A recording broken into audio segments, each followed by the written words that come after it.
ሰላም ሰላም፣ እንዴት ናችሁ ውድ ተማሪዎች? ይህ የዘጠነኛ ክፍል የአማርኛ ቋንቋ ትምህርት ነው። እንደምን አላችሁ ተማሪዎች?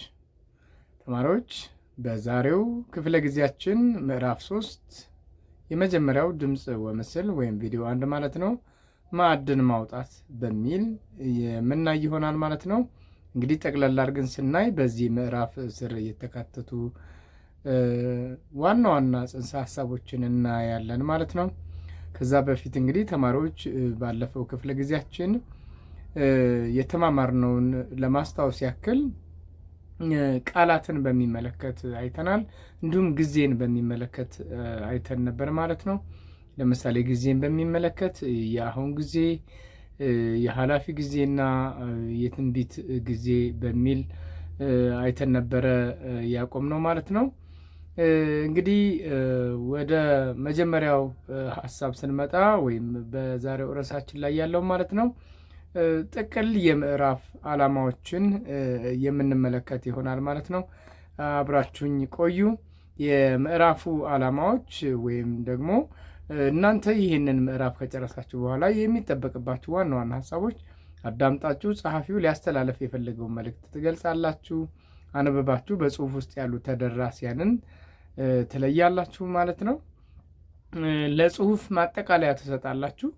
እንግዲህ በተለይ በዚህ ምዕራፍ ላይ ወደ ጽሁፍ ያደላ ነው አብዛኛው ርዕስ ማለት ነው። ለቃላት ተመሳሳይ ፍቺ ትሰጣላችሁ።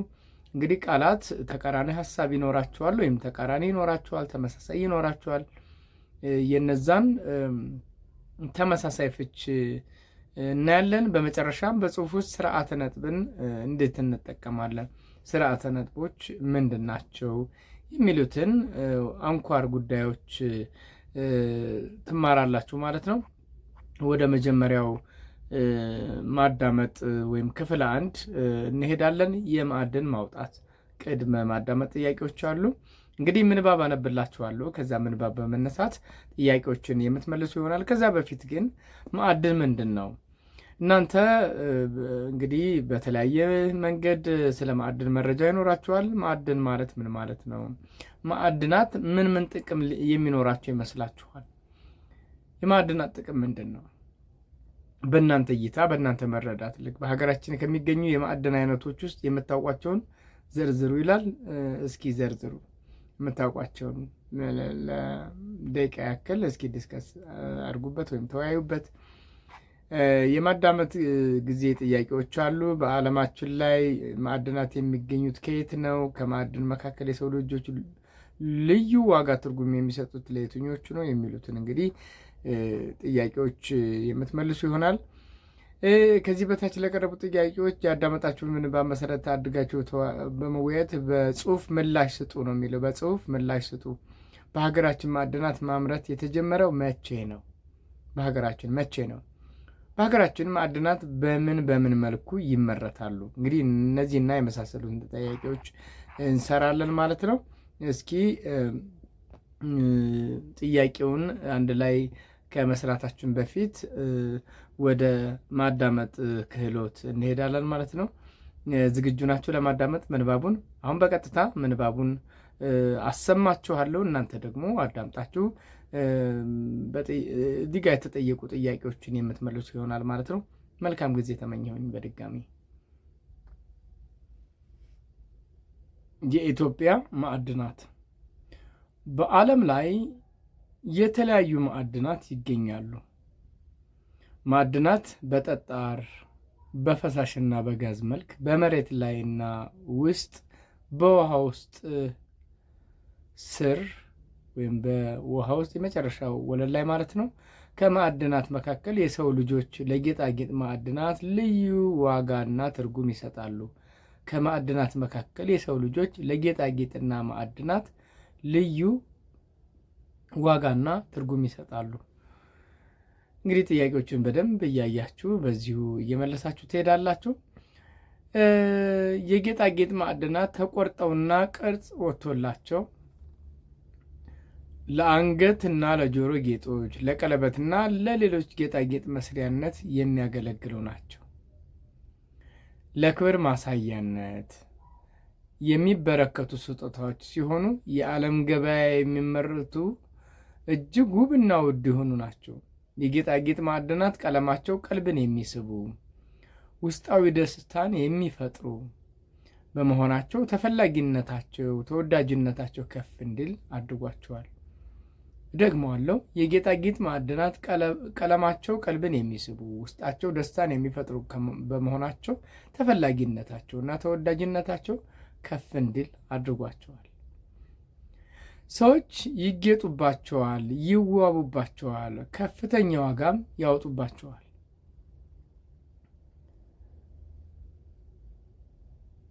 የታሪክ ድርሳናት እንደሚያስረዱት ኢትዮጵያ ከጠጣር ማዕድናት ጋር ከተዋወቀች ቆይታለች። ለዚህም ንግሥተ ሳባ ጠቢቡ ሰለሞንን በጎበኘችው ጊዜ ለክብሩ መገለጫ የሆነ ዘንድ ካበረከተችለት ስጦታዎች ውስጥ የተለያዩ የጌጣጌጥ ማዕድናት አይነቶች እንዳሉበት በማስረጃነት ይቀርባሉ።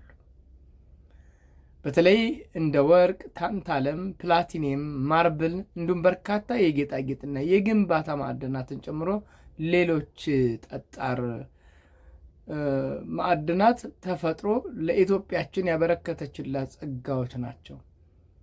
እንግዲህ እነዚህ ማዕድናት አይነቶች ይገኛሉ ማለት ነው። ደግመዋለሁ።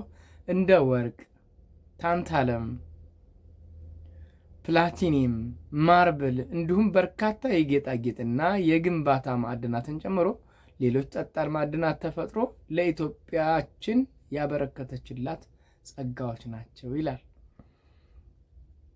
በሀብት ደረጃ ሀገራችን መጠነኛ እውቅና ካላቸው እጅግ ገናናና ስም እስካላቸው የጌጣጌጥ ማዕድናት አይነቶች ድረስ በጉያዋ ይዛለች።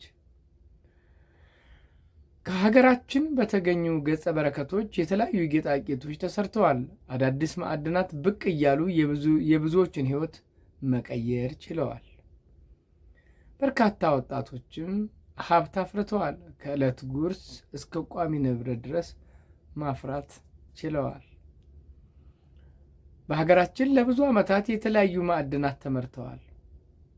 በሀገራችን ማዕድን ማምረት የተጀመረው በባህላዊ መንገድ በአክሱም ክፍለ ዘመን ነው።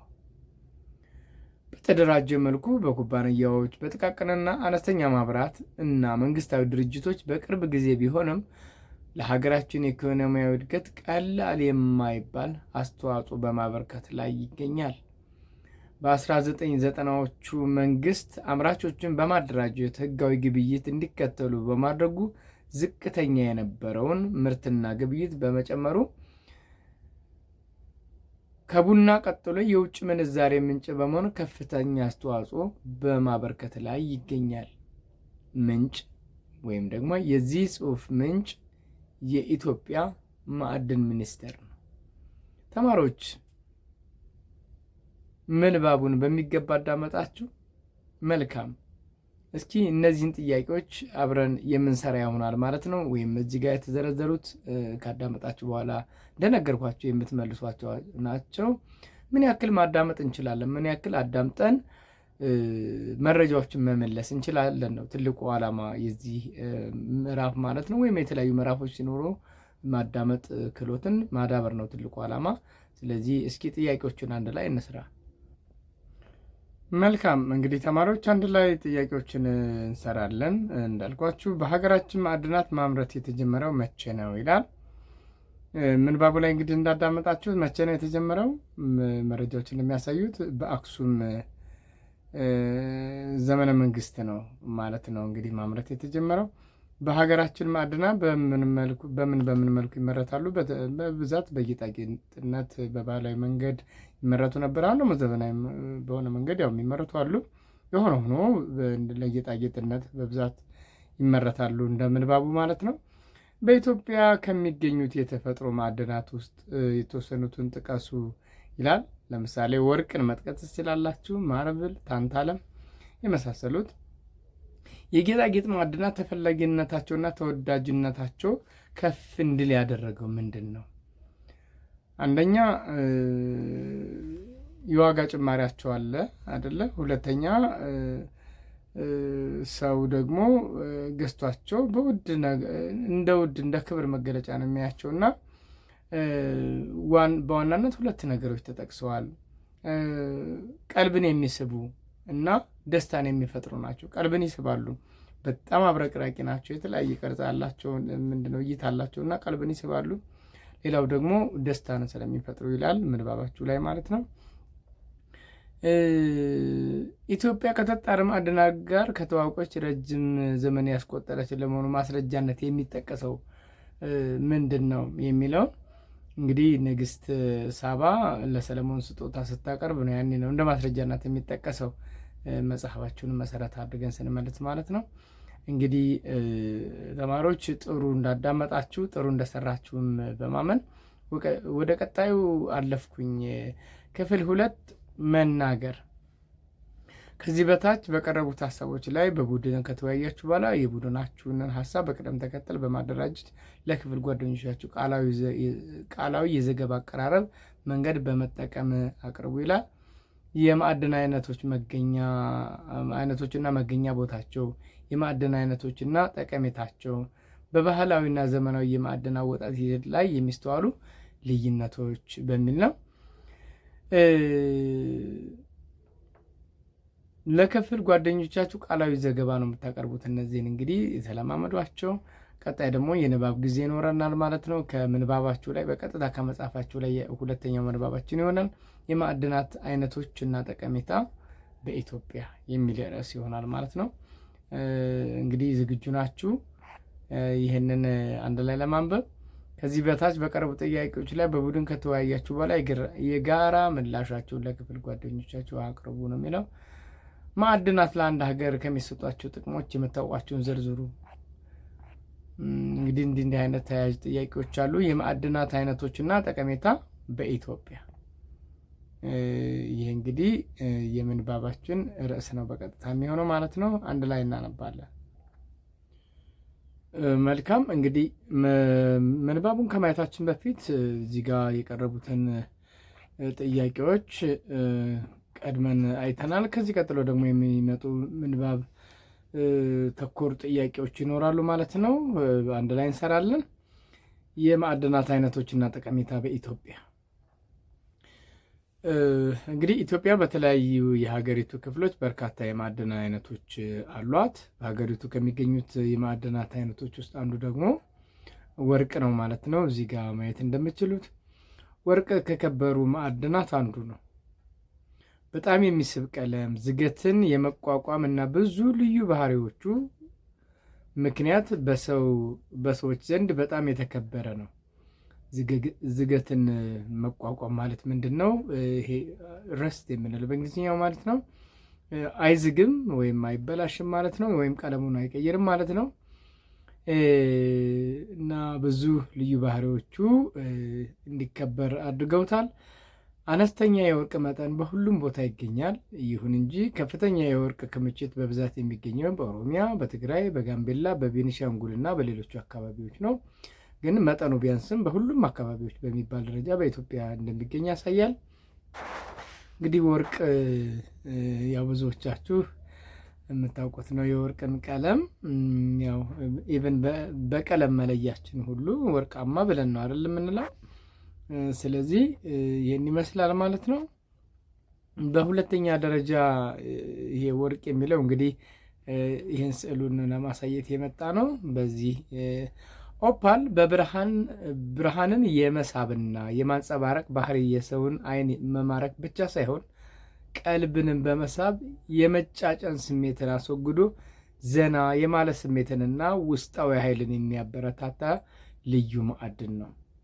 እንግዲህ የመጫጫን ስሜትን ያስወግዳል። ብርሃንን የማንጸባረቅ ባህሪው ደግሞ ዓይንን ይማርካል ማለት ነው። ማነው እሱ? ኦፓል የተባለ የማዕድን አይነት ነው። እሱም ኢትዮጵያ ውስጥ ይገኛል። ውዱ ጠጣር ማዕድን ኦፓል በሀገራችን ለመጀመሪያ ጊዜ የተገኘው እንደ አውሮፓውያን አቆጣጠር በ1990ዎቹ መጀመሪያ አካባቢ በታሪካዊቷ የሸዋ አካባቢ ሲሆን ትልቅ ሊባል የሚችለው ግን እንደ አውሮፓውያን አቆጣጠር መጀመሪያ የተገኘው በሸዋ ነው። በ1990ዎቹ በጎረጎሳውያን አቆጣጠር ወይም እንደ አውሮፓውያን አቆጣጠር ማለት ነው። ትልቅ ሊባል የሚችለው ግን የተገኘው የት ነው? በ2008 ከመዲናችን ከአዲስ አበባ በ55 ኪሎ ሜትር ርቀት በምትገኘው ደቡብ ወሎ ዞን ልዩ ስሙ ወገል ጤና አካባቢ ነው። እንግዲህ በተለይ እዚህ ቦታ ላይ ሰሜን ወሎ ላይ ማለት ይቅርታ፣ ደቡብ ወሎ ላይ በዚህ በደቡብ ወሎ ወገል ጤና አካባቢ በመጠን ትልቁ የተገኘበት ቦታ ነው ማለት ነው ተማሪዎች 2008 ላይ። ሌላው እንግዲህ የማዕድን አይነት ምንባቡን መሰረት አድርገን እንደምናየው አኳማሪን ነው። አኳማሪን እንግዲህ ሌላው የከበረ ማዕድን ነው። እጅግ ከፍተኛ የሆነ መግነጢሳዊ ባህሪ ያለው ነው። የዘርፉ ተመራማሪዎች እንደሚሉት አኳማሪን አእምሯዊ አመክንዮ ወይም የአንድን ሰው አእምሯዊ አመክንዮ ሂደቶችን ያፋጠናል። የማሰብ የማሰላሰልን አመክንዮ ማለት ምክንያታዊ መሆን ነው። ወይም ነገሮችን በተለየ ማየትን የማሰብ ችሎታን የሚዳስስ ነው ማለት ነው አመክንዮ ማለት። ስለዚህ ይህን ያፋጥናል ማለት ነው አኳማሪን። እንዲሁም ፈጣን ምላሽ የመስጠት ችሎታን ያጠነክራል። አኳማሪን አረንጓዴ ሰማያዊና ሰማያዊ አይነት የማዕድን ቤሬል ነው። ቀለሙ ብዙ ጊዜ ቀለል ያለ አረንጓዴ ሰማያዊ ነው። የአኳማሪን ክሪስታሎች መጠናቸው ትልቅና በአንጸባራቂ ንጹህና በጥሩ ሁኔታ የተመሰረቱ በመሆናቸው በተለይ የማዕድን ናሙናዎችን ሰብሳቢዎች ዋጋቸው ከፍ እንዲል አድርጎታል። ይህ ማለት ምንድን ነው? በጥሩ ሁኔታ የተመሰረቱ በመሆናቸው ንጹህና ክሪስታሎቹ ወይም በውስጥ ያሉት ማለት ነው በማዕድን አውጪዎች ዘንድ እንግዲህ ከፍ ያለ ዋጋ እንዲወጣላቸው ያደርጋል ማለት ነው። መልካም ተማሪዎች፣ በጥሩ ሁኔታ እየተረዳችሁ ነው ምንባቡን። መጽሐፉ ካላችሁ አንድ ላይ ልታዩ ትችላላችሁ፣ ወይም ይህንን እንከታተል። የከበረ ማዕድን ከሚባሉት አንዱ አሜቲስት ነው። አሜቲስት ከኳርትዝ ማዕድን አይነቶች ሐምራዊ ዝርያ ነው። እንደ ሳፋይር እና ታንዛኒት ያሉ ሌሎች ሐምራዊ እንቁዎች ቢኖሩም ብዙውን ጊዜ ከሐምራዊ ቀለም የሚዛመድ እንቁ ነው። አሜቲስት በዓለም በጣም ተወዳጅ የሆነ ሐምራዊ እንቁ ነው በቀለም ደረጃ። የኳርትዝ ሐምራዊ ቀለም አይነታቸው የተለያየ ሲሆን ከ2000 ዓመታት በላይ ለጌጣጌጥ መስሪያ ላይ ጥቅም ላይ ውሏል ማለት ነው። እንግዲህ 2000 ዓመት የሚሆን ጌጣጌጥ መስሪያነት አገልግሏል። አሜቲስት ዶቃዎችንና ዶቃ ታውቃላችሁ? ዶቃ ምንድን ነው? እንግዲህ ዶቃ በአንገት ላይ በተለይ ሴት እህቶቻችን በአንገታቸው ላይ የሚያስሩት እንክብል አይነት ክብ ክብ የሆኑ ነገሮች ናቸው በብዛት እነዛ ዶቃ ይባላሉ። ዶቃዎችና ሌሎች ጌጣጌጦችን ለመስራት እና ለጌጣጌጥ አገልግሎት የሚውል ነው። ለጌጣጌጥ አገልግሎት ይሄ ምንድነው? አሜቲስት ማለት ነው። ቀጣይ የድንጋይ ከሰል የሚባለው ነው ማለት ነው። የድንጋይ ከሰል እንግዲህ ሌላው የከበረ ማዕድን ነው ብያቸዋለሁ። ከፍተኛ መጠን ያለው ካርበን እና ሃይድሮ ካርበኖች ያሉት ተቀጣጣይ ጥቁር ወይም ቡናማ ጥቁር የደለል ድንጋይ ነው። የድንጋይ አይነት ነው ባጭሩ፣ ጥቁር የደለል ድንጋይ ነው። የድንጋይ ከሰል ለኃይል ምንጭነት ያገለግላል። እንግዲህ በድንጋይ ከሰል የሚታወቁ ብዙ ሀገሮች አሉ።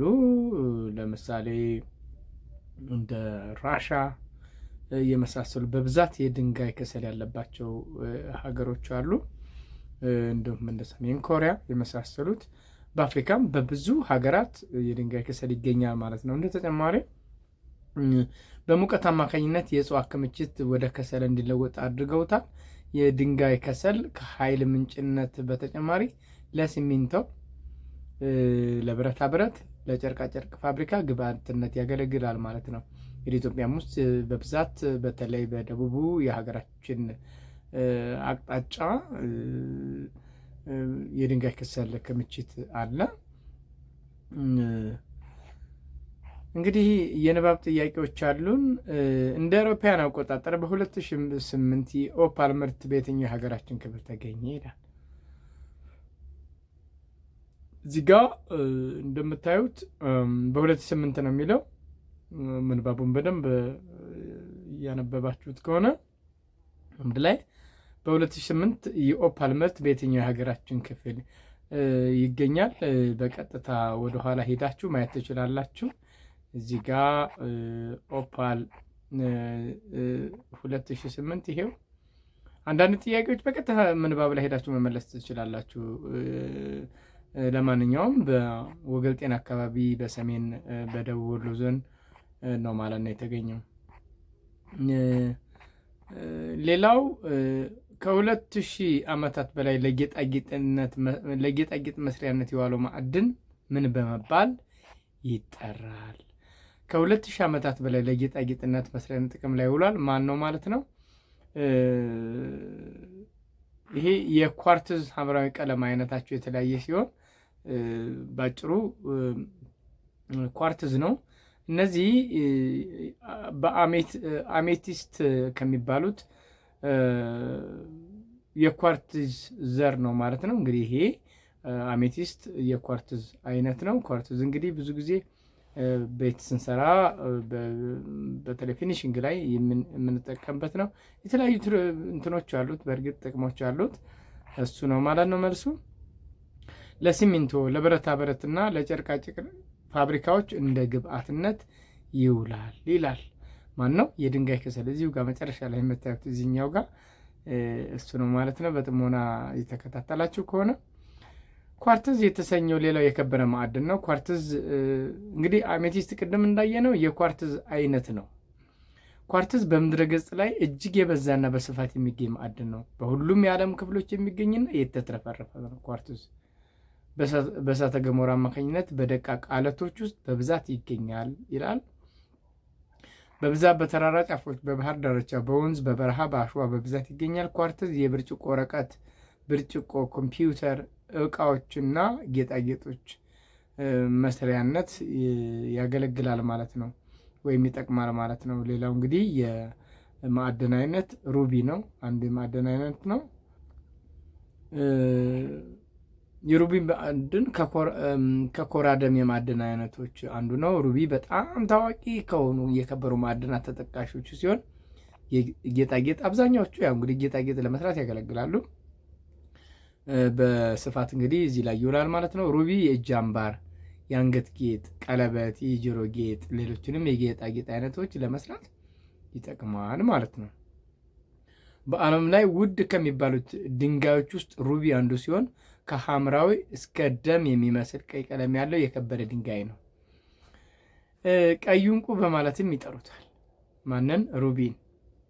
በዓለም ላይ ከባድና ተጽዕኖ ፈጣሪ ከሚባሉ ድንጋዮች ውስጥ አንዱ የሆነው ሩቢ ጥንታዊና ታሪካዊ ከመሆኑ ባሻገር እስካሁን ድረስ በባህላዊ ማህበራዊና በሃይማኖታዊ መንገድ ተጽዕኖ ከፍ ያለ ነው ማለት ነው። እንግዲህ ሩቢ ይሄንን ይመስላል በስዕል ሲታይ ማለት ነው። ልታዩት ትችላላችሁ። እዚህ ጋር ይሄው የሩቢ ማዕድን። ሌላው እንግዲህ ሳፋየር የምንለው ነው። ሳፋየር ከከበሩ ማዕድናት ተጠቃሽ ነው። ሳፋየር በዓለም ላይ ውድ ከሚባሉ ጌጣጌጦች ውስጥ የሚመደብ ሲሆን ከአልማዝ በመቀጠል ሁለተኛው ውድ ድንጋይ ነው። እንግዲህ ሳፋየር ከአልማዝ በመቀጠል፣ አልማዝ በጣም ውድ ነው፣ ከሱ ቀጥሎ ነው ያለው። በብዛት ሰማያዊ ቀለም ያለው ሲሆን ቢጫ፣ ሐምራዊ፣ ብርቱካናማ፣ ነጭ ቀለሞች አሉት። ብዙውን ጊዜ በቀን ብርሃን ወይም በፍሎረሰንት መብራት ሲታይ ሐምራዊ ቀለም ያሳያል ማለት ነው። ሳፋየር የጥንካሬ ምልክት ተደርጎ ይወሰዳል። በከበሩ ድንጋዮች ላይ ተቆርጦ ፈርጥ የሚሆኑ እና ጌጣጌጥ ተሰርቶባቸው የሚለበሱ ናቸው። ሳፋየር ከቀይ ቀለም በስተቀር በሁሉም ቀለም በሚባል ደረጃ ይገኛል ማለት ነው። በቀለም ደረጃ ሳፋየር፣ ነገር ግን በዓለም ላይ ተጽዕኖ ፈጣሪና ተወዳጅ የሆኑት ሁለት ቀለሞች ናቸው ማለት ነው። ሁለቱ ቀለሞች ናቸው። ይህ እንግዲህ የሳፋየር ምስል እዚህ ጋር ልታዩት ትችላላችሁ። ሌላው እንግዲህ ሰንፔር የተባለው ነው። ሰንፔር በተለያዩ ሀገራት በሃይማኖታዊና ባህላዊ መንገዶች እንደየቀለማቸው ሊያስገኙ ይችላሉ የሚባሉ ጥቅሞች አሉት። ሰማያዊ እንግዲህ ሰንፔር በዓለም ላይ ሰንፔርን በቀለሙ ሰማያዊ ብቻ እንዲመስል ያደረገ ተጽዕኖ ፈጣሪ ድንጋይ ነው ይላል። ሌላው ደግሞ ሰማያዊ ሰንፔር የተለየ ኃይል እንዳለው በተለያዩ እንግዲህ ምንድን ነው አንድ ኃይል አለው ተብሎ ይታሰባል ማለት ነው። ይህም ኃይል እንግዲህ ጂኦሎጂስቶች አይደለም፣ እዚህ ጋር ስህተት ነው። በተለያዩ ጂኦሎጂስቶች፣ ኮከብ ቆጣሪዎች እንዲሁም ሃይማኖታዊ መጽሐፎች በመገለጹ ብዙ ሰዎች እንዲመርጡት ምክንያት ሆነዋል ማለት ነው። ሃይማኖታዊ መጽሐፎች በመገለጹ ለምሳሌ ሃይማኖታዊ መጽሐፍቶቹ ላይ እንደ መጽሐፍ ቅዱስ ተጠቅሶ ይገኛል። ስለዚህ ውድ እንደሆነ አድርጎታል ማለት ነው።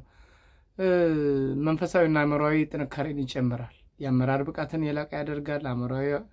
ለአእምሮ አዎንታዊ ምላሾችን ያስገኛል። የማስታወስ ችሎታን ያጎለብታል። ተስፋ ይጭራል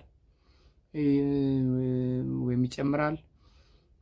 ተስፋችን እንዲለመልም እንዲጨምር ያደርጋል ማለት ነው። የፈጠራ ችሎታን ያጎለብታል። ከመጥፎ አጋጣሚዎች ይጠብቃል ማለት ነው።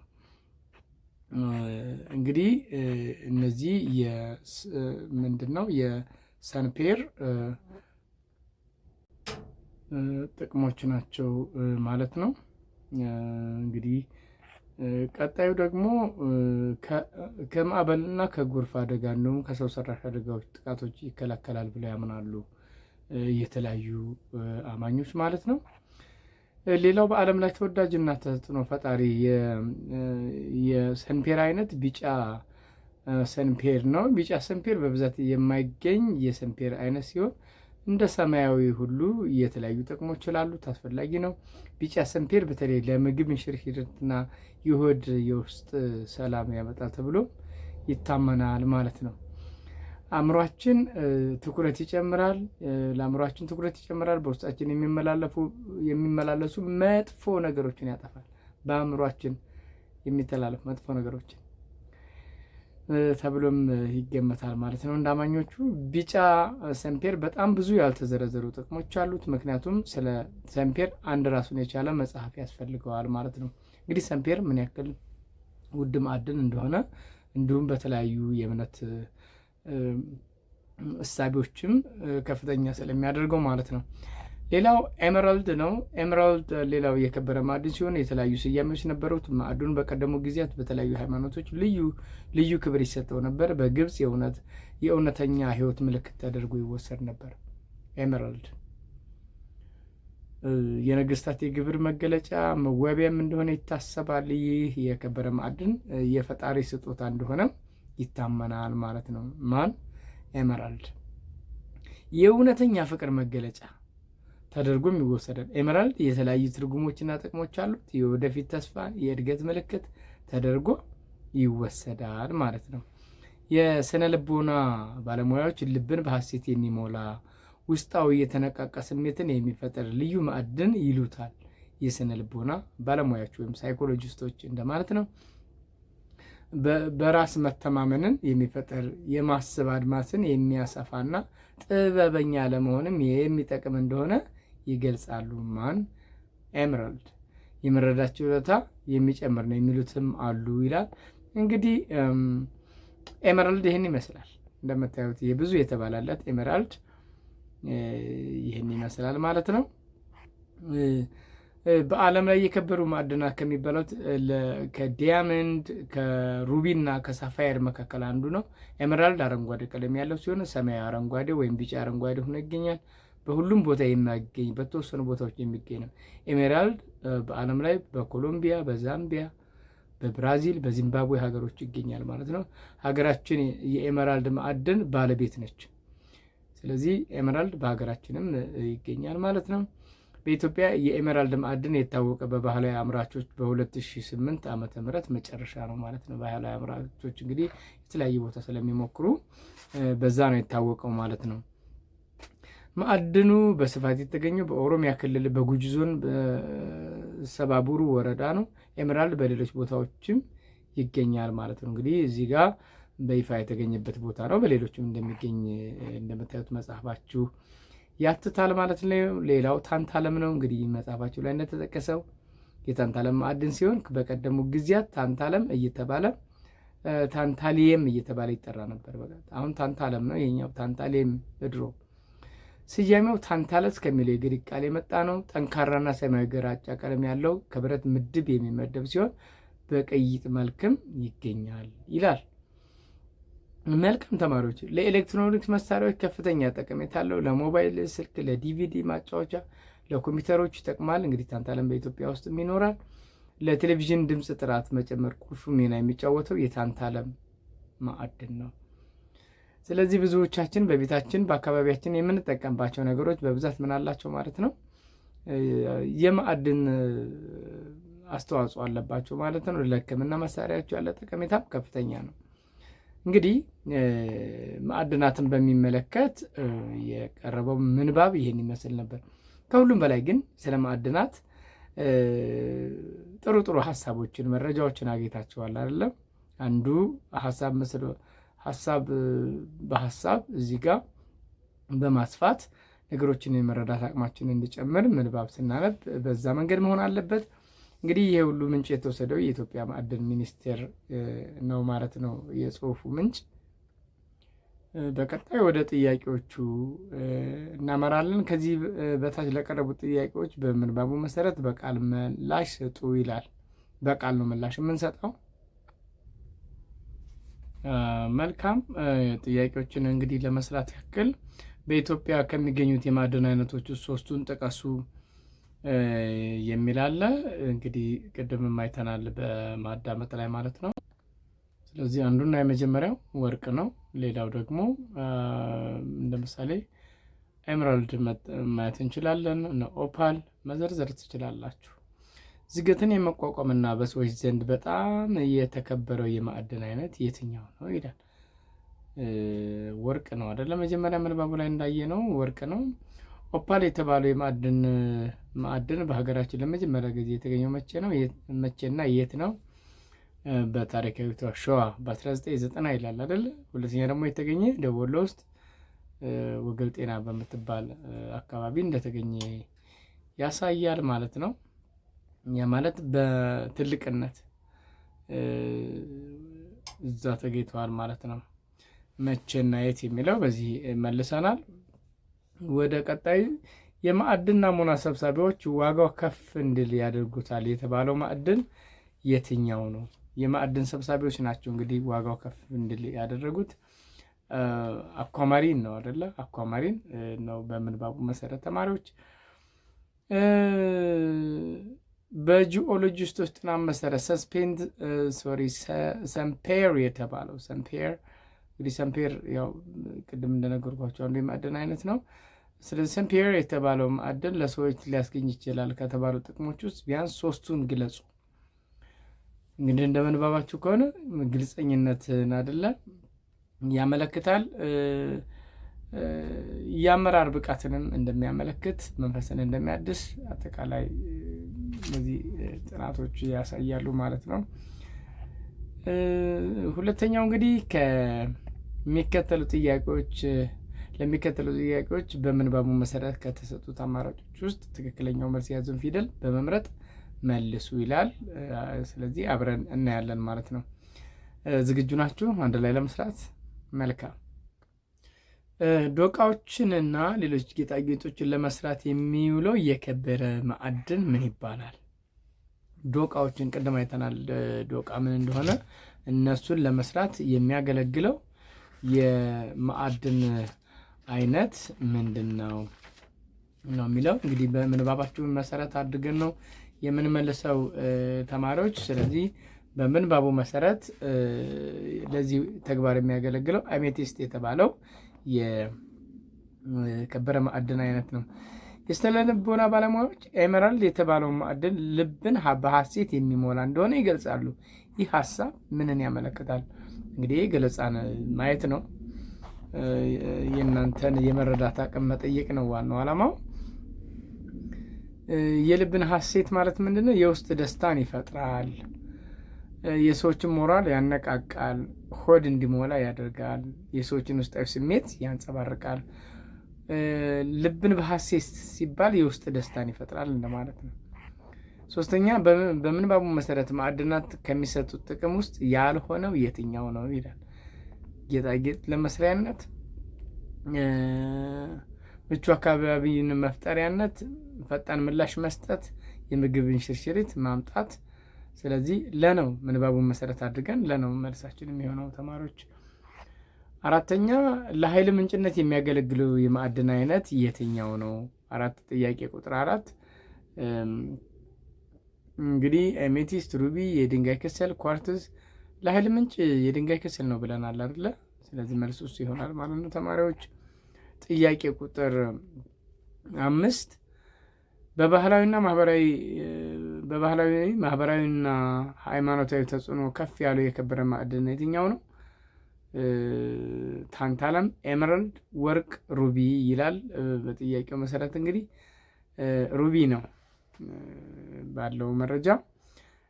6ኛ በተራሮች ጫፍ፣ በባህር ዳርቻ፣ በወንዝ፣ በበረሃ አሸዋ በብዛት የሚገኘው ማዕድን የትኛው ነው?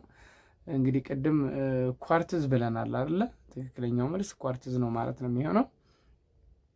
እስቲ ቀጣይ ደግሞ ከምንባቡ የወጡ ጥያቄዎች አሉ፣ እነሱን እናዛምዳለን ማለት ነው ተማሪዎች። በሌሎች ጌጣጌጦች ላይ ፈርጥ በመሆን ለበርካታ ጌጣጌጥ መስሪያ የሚጠቀም የትኛው ነው? እዚህ ከተጠቀሱት ውስጥ ነው እንግዲህ ማዛመድ እንችላለን። ስለዚህ የመጀመሪያው በምንባቡ መሰረት ሩቢ ነው የሚሆነው ማለት ነው። በቀጣይ እናያለን። በፍሎረሰንት መብራት ውስጥ ሐምራዊ ቀለም የሚያሳይ እዚህ ጋር ከተዘረዘሩት ውስጥ ማለት ነው ተማሪዎች ቢጫ፣ ስፔንሰር፣ ሳፋየር፣ ታንታለም፣ ሩቢ። ስለዚህ ሳፋየር ነው በምንባቡ መሰረት ሳፋየር ነው የሚሆነው። 3ኛ ለምግብ እንሽርሽሪትና ለሆዴ ውስጥ ሰላም ማምጣት የሚችለው የማዕድን አይነት የትኛው ነው ነው የሚለው እንግዲህ አዛምዱ ነው ከዛ ወስደን የምናዛምደው። 3ኛው ቢጫ ሰምፔር ነው። ቢጫ ሰምፔር ነው እንግዲህ ለምግብ እንሽርሽሪትና ለሆድ ውስጥ ሰላም ማምጣት አለው ተብሎ የሚታመንበት እሱ ነው ማለት ነው። ጥያቄ ቁጥር 4 ሰማያዊ አረንጓዴ ወይም ቢጫ አረንጓዴ ሆኖ የሚገኝ ጥያቄ ቁጥር 4 እንግዲህ ኤመራልድ ነው። ይሄ ቢጫ አረንጓዴ ሆኖ የሚገኝ የመጨረሻው ኤሌክትሮኒክስ እንግዲህ መሳሪያዎች ይሰሩበታል። ኤሌክትሮኒክስ የሚያገለግለው የትኛው ነው ነው የሚለው ታንታለም ኤሌክትሮኒክስ ለመስራት እንጠቀምበታለን ማለት ነው ታንታለምን። በጣም ጥሩ ተማሪዎች። በኢትዮጵያ ውስጥ ከሚገኙ ማዕድናት አይነትና ጠቀሜታ በሚመለከት አንብባችኋል። የማዕድናቱ ተጠቃሚ እነማን ሊሆኑ ይችላሉ? ለምን? እስኪ ተወያዩበት። እንግዲህ ተማሪዎች ዛሬ 2 ምንባብ አይተናል። በዋናነት እንግዲህ እዚህ ጋር የከበሩ ማዕድናት ምንድን ነው? አይነታቸው ምንድን ነው? ምን አይነት አሉ? ጥቅማቸውስ? በሚል በተለይ በማዳመጥ እንዲሁም በምንባብ ላይ አይተናል ማለት ነው። በቀጣይ እንግዲህ ጽሕፈት የምናይ ይሆናል። ምንድነው? አንቀጽ መጻፍ ትችላላችሁ አይደለ? ስለዚህ አንቀጽ የምን ስብስብ ነው ብለናል? የአረፍተ ነገሮች ስብስብ። የሚገልጸው ደግሞ አንድን ሀሳብ በተናበበ በተሰናሰለ መንገድ መግለጽ ነው። ለምሳሌ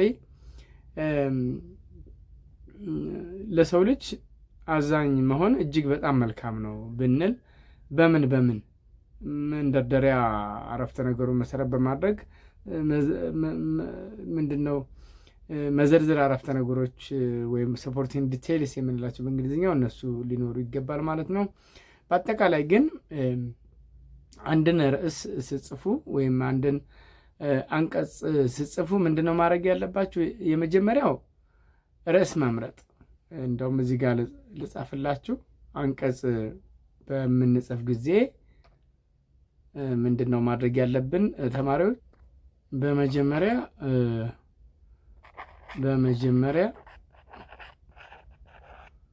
ርዕስ መጻፍ። ርዕስ ነው የሚቀድመው። ከዛ ርዕሱን የሚደግፍ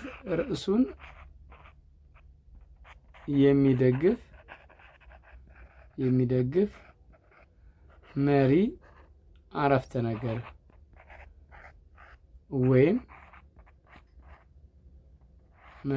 ነገር ወይም ኃይለ ቃል ነው የምንለው። ኃይለ ቃል መጻፍ ይሄ መጀመሪያው ተቀዳሚ ተግባር ነው ማለት ነው።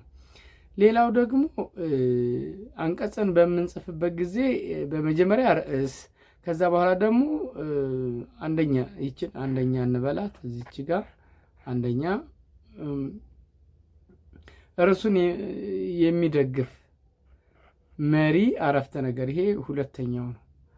መጀመሪያ ላይ ርዕስ አለን እዚህኛው ጋር፣ ይህኛው ሁለተኛ ይሆናል ማለት ነው ተማሪዎች። ስለዚህ ርዕስ ምን እናደርጋለን? እንመርጣለን። ከዛ በኋላ ርዕሱን የሚደግፍ መሪ አረፍተ ነገር ወይም ደግሞ ኃይለ ቃል እንጽፋለን ማለት ነው። ከዛ በኋላ ምሳሌ የሚያስፈልገው ከሆነ ምሳሌ፣